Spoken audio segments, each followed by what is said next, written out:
Internal check, कुछ part हम इसका डिस्कस कर चुके थे इंटरनल चेक में, और इसमें मैंने आपको बताया था कि जब आप एक ही ट्रांजैक्शन को स्टार्ट से लेकर एंड तक किसी एक एम्प्लॉय के हाथ में नहीं देते, बल्कि डिफरेंट एम्प्लॉयज के हाथ में वो ट्रांजैक्शन देते हैं, इसे आप कहते हैं इंटरनल चेक, जिसमें एक एम्प्लॉय का जो काम है वो दूसरे एम्प्लॉय द्वारा खुद ब खुद हो जाता है चेक। और इसमें मैंने आपको एजुकेशनल इंस्टीट्यूशन का एक एग्जाम्पल दिया था, जिसमें जो फीस कलेक्ट करता है वो एक क्लर्क करता है, जो दूसरा क्लर्क है उसको बुक्स में एंट्री करता है, और जो तीसरा क्लर्क है वो उस फीस को बैंक में डिपॉजिट करवाता है। क्योंकि एक ही ट्रांजैक्शन स्टार्टिंग से लेके एंड तक एक एम्प्लॉय के हाथ में नहीं है, डिफरेंट एम्प्लॉयज के हैंड्स में है, सो यहाँ पर एरर्स एंड फ्रॉड्स के चांसेस कम हो जाते हैं। This is known as internal check. अब फीचर्स क्या हैं इंटरनल चेक के? फीचर्स और एलिमेंट्स ऑफ इंटरनल चेक, हम एक बहुत ही इंपॉर्टेंट टॉपिक कर रहे हैं इंटरनल चेक का। इसमें से क्वेश्चन पक्का पूछा जाता है इस चैप्टर में से।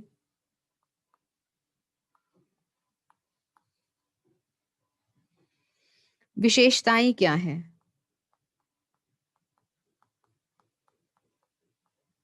इंटरनल चेक सिस्टम की? विशेषताएं, पहला फीचर है that it is a part of internal control system. It is a part of internal control system. मैंने आपको जब इंटरनल कंट्रोल डिस्कस किया था तब मैंने आपको क्या बताया था कि अगर ये इंटरनल कंट्रोल का सर्कल है तो इसके अंदर आपका internal audit and internal check आता है, और यहां पर अदर कंट्रोल्स आते हैं। ये बात मैं आपके साथ कई बार डिस्कस कर चुकी हूँ।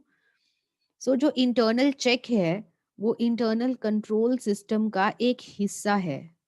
पार्ट मतलब एक हिस्सा है। Second, it is related to the division of work.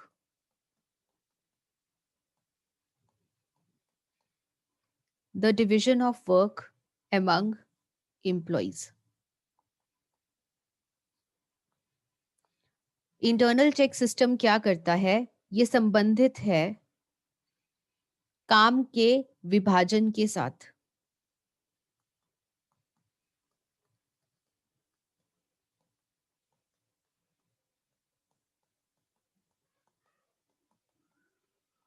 ठीक है जी। इसमें जो टोटल काम है, टोटल वर्क है ऑर्गेनाइजेशन का, वो अलग अलग हाथों में बांट दिया जाता है। So this is related to the division of work among employees. No single employ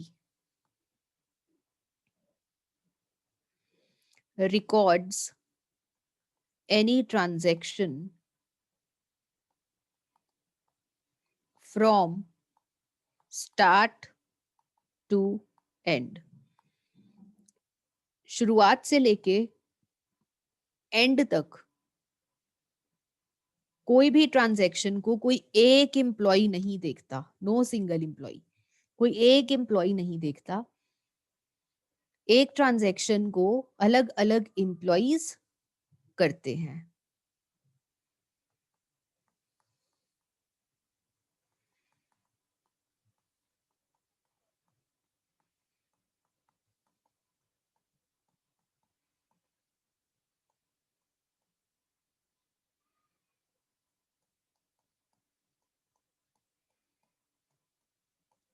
ठीक है जी।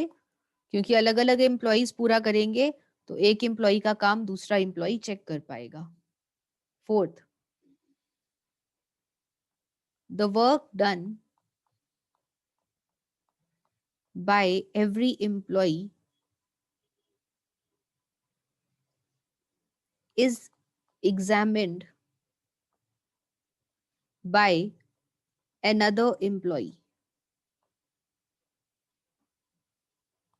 एक एम्प्लॉय का काम दूसरा एम्प्लॉय चेक कर पाता है.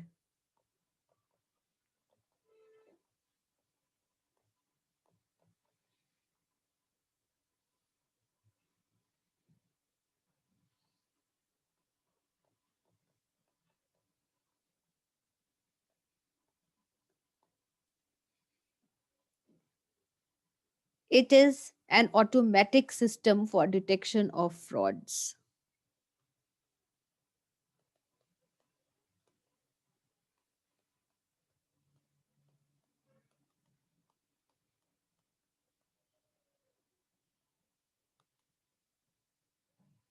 हाँ जी, ये एक स्वचालित सिस्टम है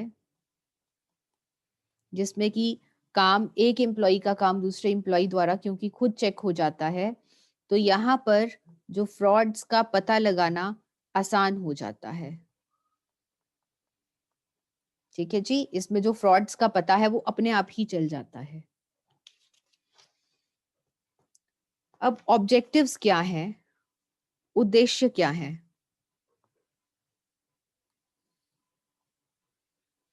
next topic is objectives of internal control, internal check. Objectives of internal check. Internal check system के उद्देश्य क्या हैं? आप इससे क्या पाना चाहते हैं इंटरनल चेक सिस्टम से? सबसे पहली बात तो हम ये कर चुके हैं कि इट प्रिवेंट्स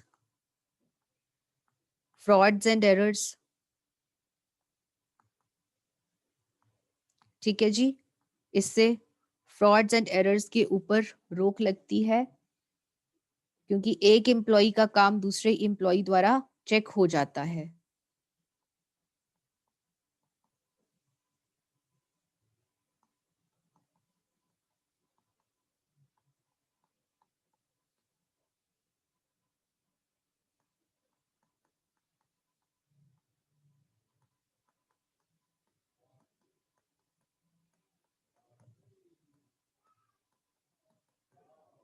इसीलिए फ्रॉड्स एंड एरर्स के ऊपर आप रोक लगा सकते हैं. Determination of responsibility.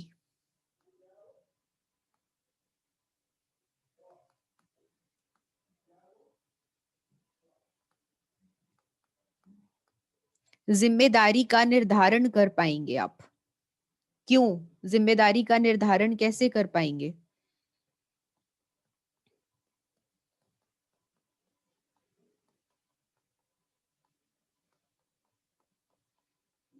कैसे हो पाएगा जिम्मेदारी का निर्धारण? चैट बॉक्स में बताइए.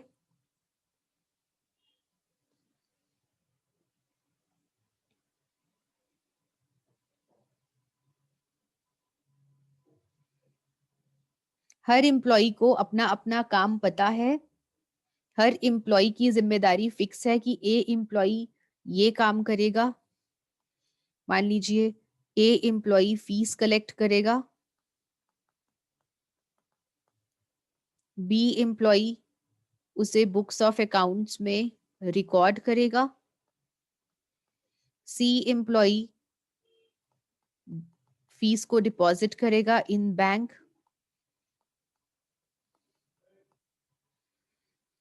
सो इन तीनों की अपनी अपनी रिस्पॉन्सिबिलिटी फिक्स है. अब मान लीजिए कि कल को फीस कलेक्शन में कोई प्रॉब्लम आई, तो आप संबंधित अधिकारी को जिम्मेदार ठहरा सकते हैं. रिलेटेड ऑफिसर, संबंधित अधिकारी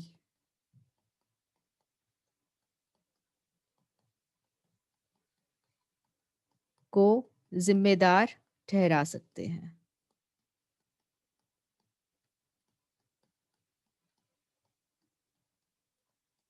मान लीजिए गलती आई फीस डिपॉजिट करने में. फीस कलेक्ट हुई थी 10,000 और बैंक में डिपॉजिट हुई सिर्फ 8,000. किसे पकड़ेंगे आप? आप सी को पकड़ेंगे, संबंधित अधिकारी कौन है, सी। सो यहाँ पर आप जिम्मेदारी का निर्धारण कर सकते हैं। Prevent omissions in accounting। Accounts में आप गलती या चूक से बच सकते हैं।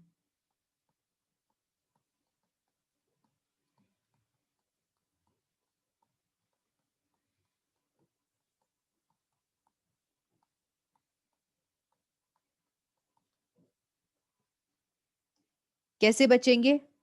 क्योंकि यहाँ पर सारा जो सिस्टम है वो डिसिप्लिन्ड हो जाता है, सारा सिस्टम डिसिप्लिन्ड है, सबको पता है कि कौन सा काम किसने करना है, तो अनुशासन आ जाता है हर एक्टिविटी में।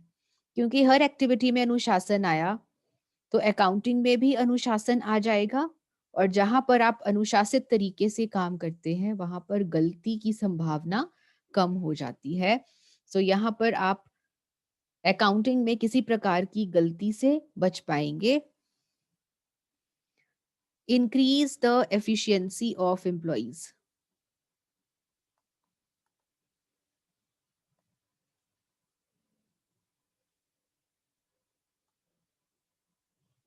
एम्प्लॉइज की जो क्षमता है वो बढ़ती है इससे।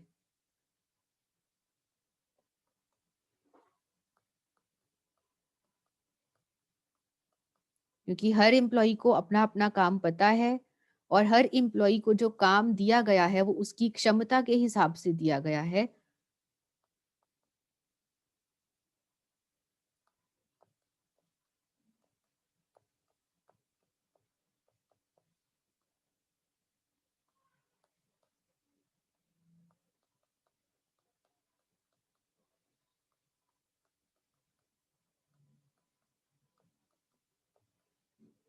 इसीलिए जो एम्प्लॉइज हैं वो अपना काम अच्छे तरीके से कर पाएंगे।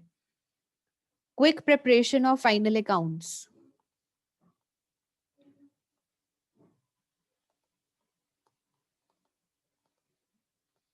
फाइनल अकाउंट्स आपके बहुत जल्दी बनके तैयार हो जाते हैं। क्यों तैयार हो जाते हैं? क्योंकि जो अकाउंटिंग हुई है वो एरर फ्री हुई है। क्योंकि इंटरनल चेक सिस्टम की वजह से अकाउंटिंग में एरर्स नहीं होंगे, और क्योंकि एरर्स नहीं होंगे इस वजह से जो बैलेंस शीट और प्रॉफिट एंड लॉस अकाउंट है वो जल्दी बनकर तैयार हो जाएंगे। And lastly, to ease the work of audit. Audit का काम जो है वो सरल हो जाएगा।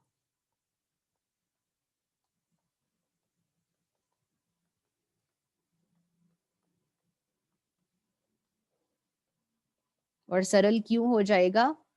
क्योंकि अगर इंटरनल चेक सिस्टम सेटिस्फैक्ट्री होगा, संतोषजनक होगा,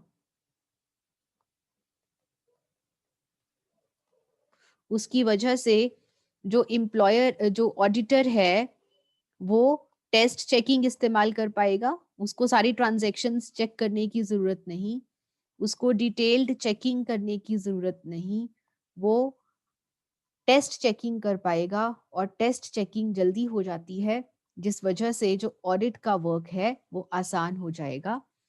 टेस्ट चेकिंग की वजह से ऑडिट वर्क आसान हो जाएगा।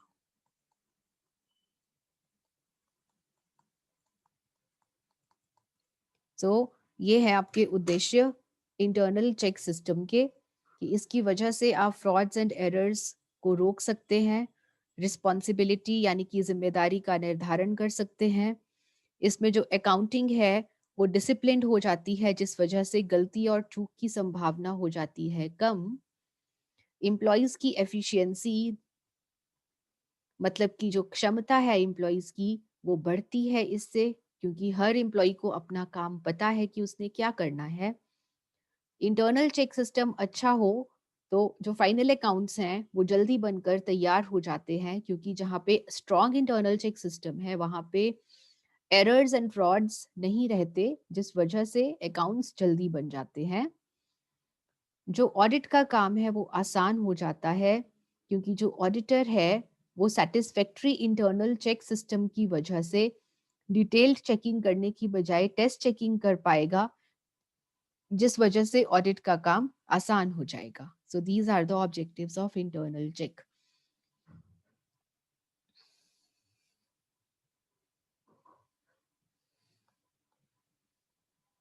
नेक्स्ट टॉपिक है आपका features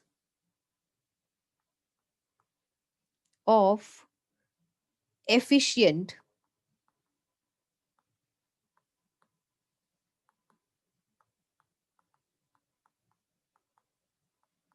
features of efficient internal check system.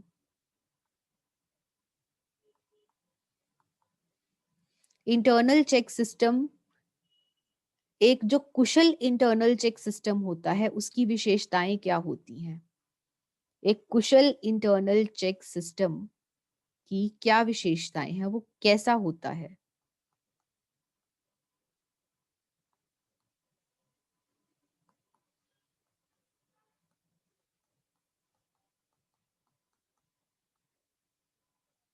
हाँ जी, जो एक अच्छा इंटरनल चेक सिस्टम है वो कैसा होगा?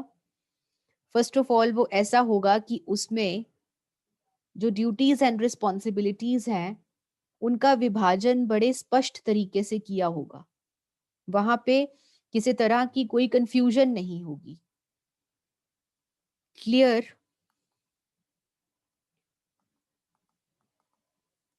Division of duties and responsibilities.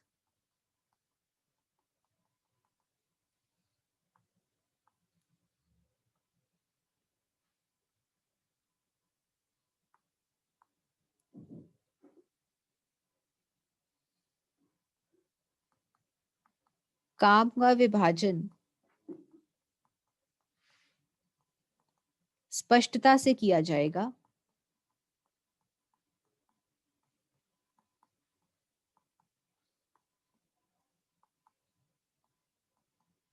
एक कुशल इंटरनल चेक सिस्टम में काम का भी विभाजन स्पष्टता से किया जाता है, जिसकी वजह से जो जिम्मेदारी है उसमें किसी तरह की कोई कंफ्यूजन नहीं रहती।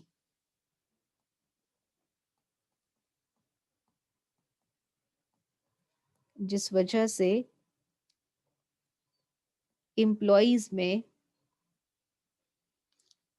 Interference, what is interference? दखल अंदाजी,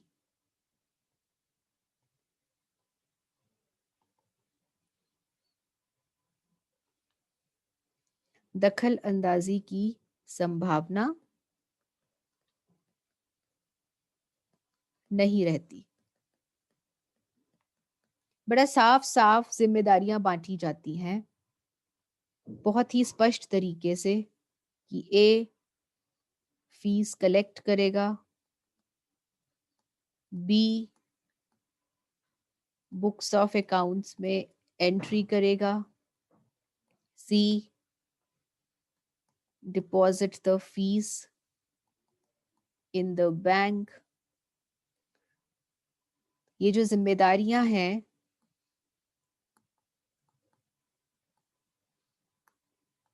ये एकदम स्पष्ट हैं,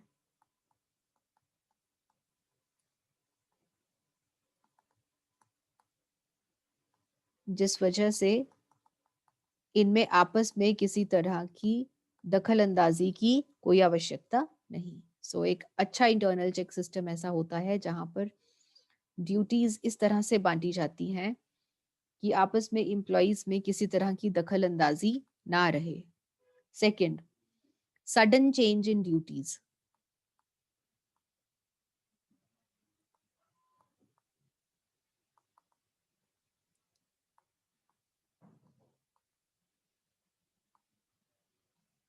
sudden change in duties. What does sudden mean? अचानक से. किसी भी एम्प्लॉय को आप एक कार्य बहुत अधिक देर के लिए मत दीजिए. एकदम से उसकी ड्यूटीज को चेंज कर दीजिए. ड्यूटीज की रोटेशन करना जरूरी है. ठीक है जी. सो एक ही एम्प्लॉय को एक कार्य अधिक समय के लिए नहीं दिया जाना चाहिए.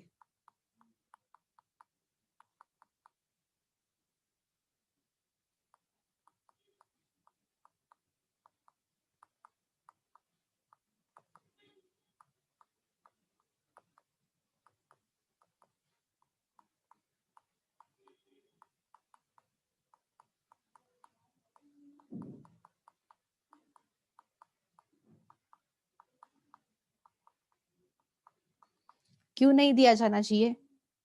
क्योंकि अगर एक ही कार्य आप एक एम्प्लॉय को बहुत ज्यादा देर के लिए देकर रखेंगे, तो अगर वो उसमें कुछ गलती कर रहा होगा, वो गलती चलती जाएगी चलती जाएगी. दूसरा, रोटेशन ऑफ ड्यूटीज होना चाहिए.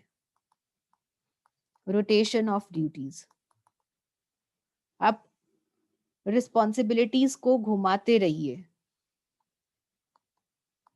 काम को अलग अलग एम्प्लॉयज में घुमाते रहिए. कैसे? मान लीजिए आपने क्या किया, जनवरी से लेकर मार्च तक आपने ये वाली ड्यूटीज रखी. ए के पास फीस कलेक्शन, बी के पास बुक्स ऑफ अकाउंट्स और सी के पास बैंक का काम.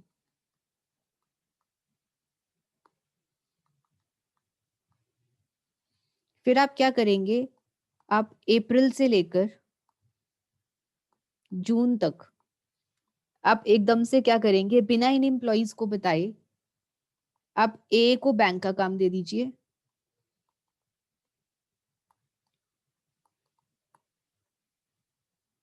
बी को फीस कलेक्शन का और सी को बुक्स ऑफ अकाउंट्स का. ऐसा क्यों कर रहे हैं आप?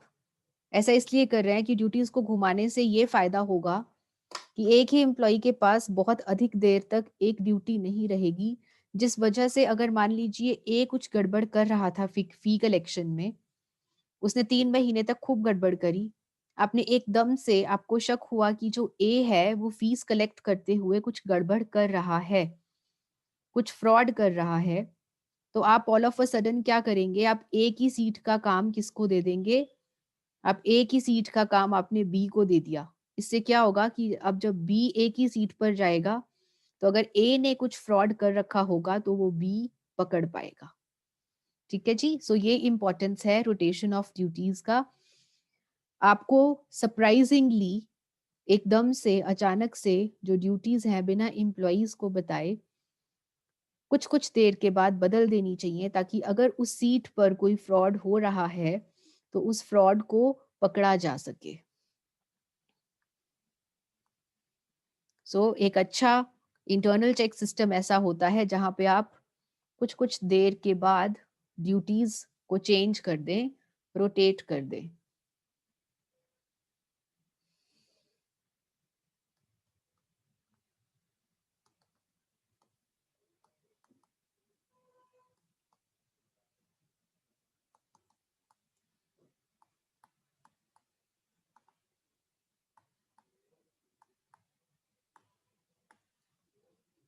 Accounting of single transaction by various persons.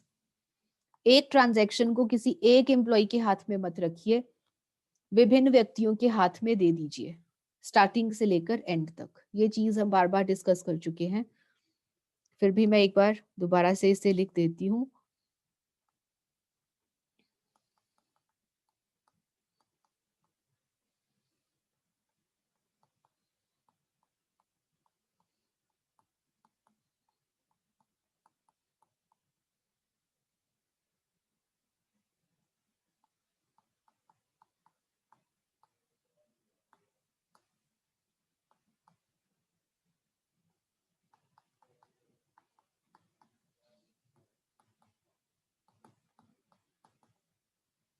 Start से एंड तक एक ट्रांजैक्शन अलग अलग व्यक्तियों द्वारा की जानी चाहिए। Automatic checking.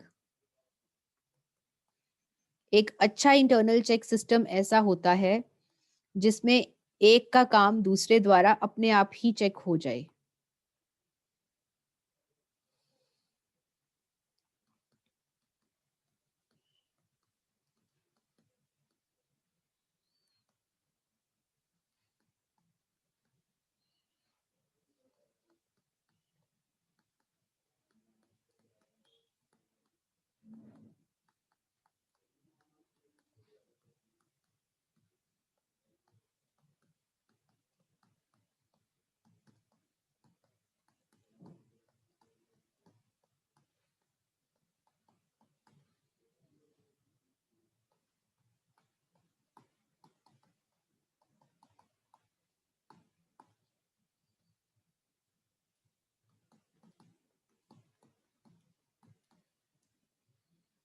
Personal supervision.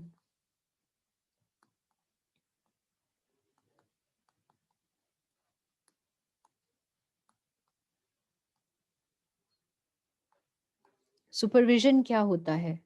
Supervision का मतलब है देख रेख।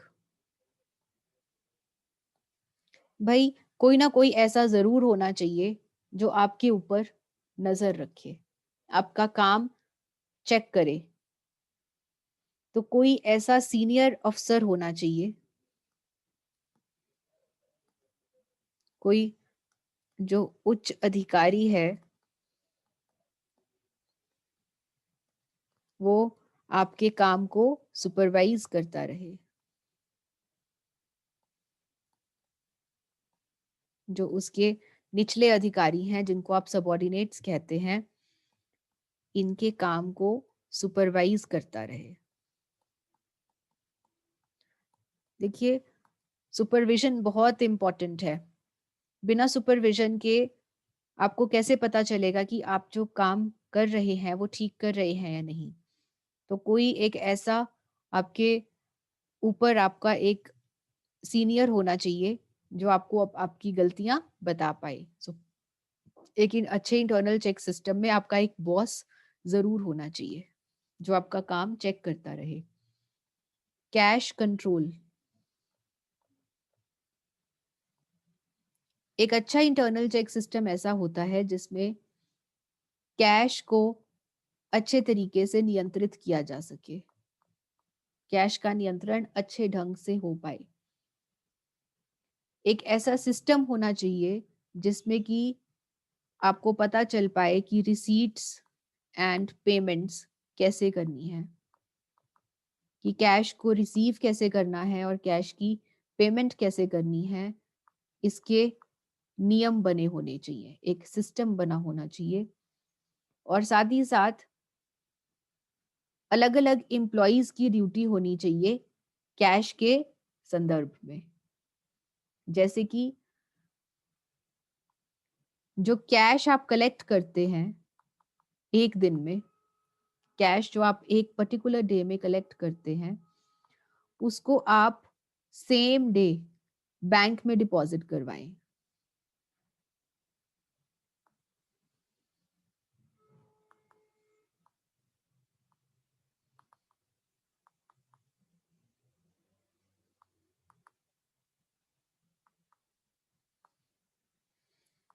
भाई जो कैश है वो ऑर्गेनाइजेशन में पड़ा ना रहे।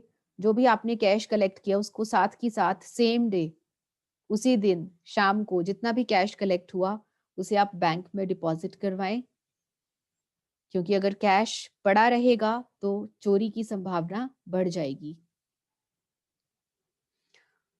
जो एम्प्लॉय कैश कलेक्ट कर रहा है,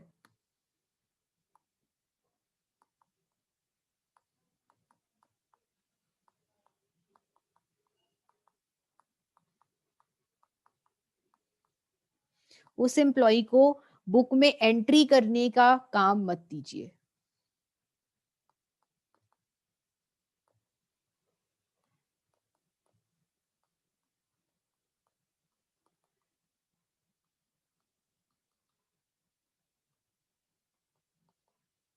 ठीक है जी। एक एम्प्लॉय को आपने कैश कलेक्ट करने की जिम्मेदारी भी दे रखी है और उसी एम्प्लॉय को आप कह रहे हैं इसको बुक्स ऑफ अकाउंट्स में भी चढ़ाओ, तो वो फ्रॉड तो करेगा ही। उसने 100 रुपए कलेक्ट करे, 100 रुपए में से उसने 20 रुपए अपनी पॉकेट में रख लिए, 80 रुपीज की एंट्री उसने बुक्स में चढ़ा दी। तो यही पर्सन अगर कैश कलेक्ट करेगा और यही पर्सन अगर उसको बुक्स ऑफ अकाउंट्स में रिकॉर्ड करेगा, तो फिर वो तो झोल करेगा ही। इसीलिए जिस एम्प्लॉय को आपने कैश कलेक्ट करने की जिम्मेदारी दी है, उसको आप बुक्स ऑफ अकाउंट्स मत दीजिए। जो सेलर ऑफ गुड्स है, जो आपका सेल्समैन है, उसको बुक्स ऑफ अकाउंट्स मत दीजिए।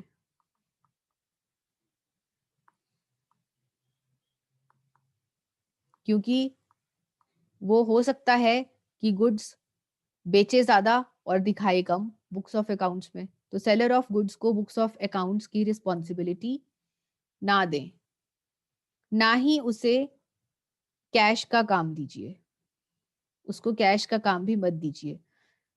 एक सेल्स पर्सन गुड्स को सेल करे और जो दूसरा पर्सन है वो कैश को कलेक्ट करे। जो सेलर ऑफ गुड्स है, सेल्समैन को कैश का एक्सेस मत दीजिए। ट्राई करिए कि जितनी भी पेमेंट्स आप करें वो चेक के थ्रू करें, क्योंकि चेक के थ्रू जो आप पेमेंट्स करते हैं वो रिकॉर्ड हो जाती हैं। तो ट्राई करिए कि जो भी पेमेंट्स करें वो चेक के थ्रू करें। So that's all for today, we are running short of time.